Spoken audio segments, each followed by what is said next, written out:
Jadi Al-Quran ini salah satunya adalah nasihat peringatan. Untuk siapa? Untuk kita, makhluk-makhluk Allah subhanahu wa ta'ala. Sing jadi pepeling keur urang, sing jadi nasihat keur urang, sing jadi pelajaran keur urang. Bagaimana nasihatnya? Dahulu orang-orang dahulu, umat-umat dahulu yang tidak mau menerima nasihat, akhir umurnya dibinasakan oleh Allah. Orang yang tidak mau menerima nasihat artinya dia akan menjumpai kebinasaan. Siap-siap, rek cilaka. Di mana jelema mung narima nasihat, komo nasihati Allah. Nasihat yang pasti, nasihat yang bukti, nasihat yang nyata, yang kebenarannya tidak diragukan. Orang yang tidak mau menerima nasihat Al-Quran, siap-siap, ya, dia akan menjumpai kebinasaan. Lihat umat-umat terdahulu, Fir'aun, Qarun, Namrud, ya, Abu Jahal, mereka tidak mau menerima nasihat. Kenapa tidak mau menerima nasihat? Karena ada kesombongan di dalam hatinya. Orang kalau udah sombong sulit untuk menerima nasihat. Penyakit hati yang paling berbahaya itu sombong. Sehingga iblis nggak mau menerima nasihat. Ya, jadi jangan sampai kita mengikuti jejak langkah mereka. Orang-orang yang tidak diridhai oleh Allah, orang-orang yang akan dibinasakan oleh Allah. Mereka yang hidupnya di dunia tidak mau mendengar, menerima nasihat, tidak mau menerima peringatan dari Allah.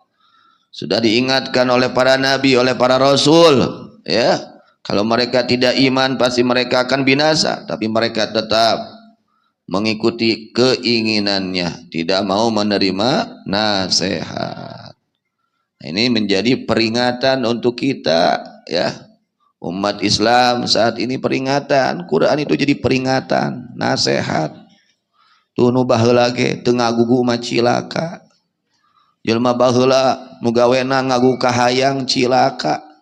Kitu deui urang lamun hirup ukur ngagugu kahayang teu ngagugu kana parentah Allah bakal panggih jeung cilaka. Ulah duwi ka kitu. Sok tampi nasihati Allah. Mustahil Allah rek nyilakakeun urang lamun urang ngagugu kana parentah Gusti. Semua perintah Allah membahagiakan kita dunia dan akhirat. Ya, kalau kita laksanakan perintah Allah dengan sebenarnya, hidup kita di dunia bahagia, ketika sakaratul maut bahagia, ketika di alam kubur bahagia, nanti di akhirat pun bahagia. Kenapa? Karena kita mengikuti, ya, atas nasihat ajaran-ajaran Allah. Tapi orang-orang yang tidak peduli dengan perintah Allah, tidak peduli dengan peringatan dari Allah, dengan nasihat dari Allah, acuh tak acuh, tidak ada perhatian, hati-hati. Allah sudah mengingatkan, innaha tadhkirah, kata Allah. Sesungguhnya surat-surat yang diturunkan oleh Allah, surat Abasa dan yang lain-lainnya, ayat-ayat Quran dan yang ada di surat yang lain, semuanya adalah tazkirah, peringatan, nasihat, ya. Jadi orang kita ini kalau ingin selamat, ya, hendaknya kita mendengar nasihat dan menerima nasihat. Bukan hanya mendengar, tapi terima, laksanakan, amalkan itu nasihat-nasihat agama, ya, kalau ingin selamat.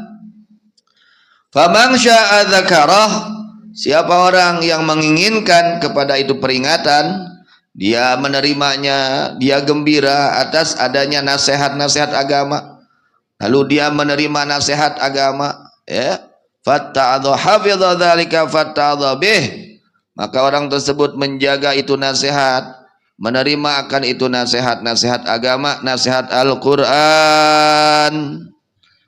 Fi suhufim mukarramatin marfu'atin mutahharatin bi aidi safaratin kiramin bararah. Kita ini, ya, kalau ingin bahagia harus menerima nasihat. Allah itu sangat sayang kepada kita, ya. Allah sangat cinta kepada kita, Allah sangat sayang kepada makhluknya, sehingga Allah berikan arahan, nasihat, peringatan agar mereka kembali kepada Allah. Awalnya dari mendengar. Maka jika ada yang memberi nasihat siapapun, baik guru kita atau ulama-ulama yang lain, siapapun yang sedang memberikan nasihat, simak dengan baik oleh kita, ya, simak dengan baik, ya, simak dengan baik, dengarkan, lalu direnungkan. Kalau memang kita belum hafal, dicatat apa yang dinasihatkan oleh kepada kita, dicatat, diingatkan, karena sangat penting nasihat itu. Jadi awalnya nasihat dari mendengar. Nah, kalau kita nggak dengar, mau dapat apa? Nasihat dari mana? Sulit artinya. Alat ya untuk mendapatkan nasihat itu adalah salah satunya pendengaran. Sehingga dengan kita mendengarkan janji-janji Allah, tertarik hati kita untuk ya mencapai itu janji. Ketika kita mendengar ancaman-ancaman Allah, hati kita merasa takut atas perbuatan maksiat karena mengandung ancaman. Setiap perintah Allah mengandung janji dan mengandung ancaman. Kalau kita lakukan dengan sebenarnya, sudah disiapkan janji dari Allah Subhanahu wa taala. Janji Allah janji pasti, ya. Contoh kata Allah, "Wa may yattaqillaha yaj'al lahu makhraja wa yarzuqhu min haitsu la yahtasib."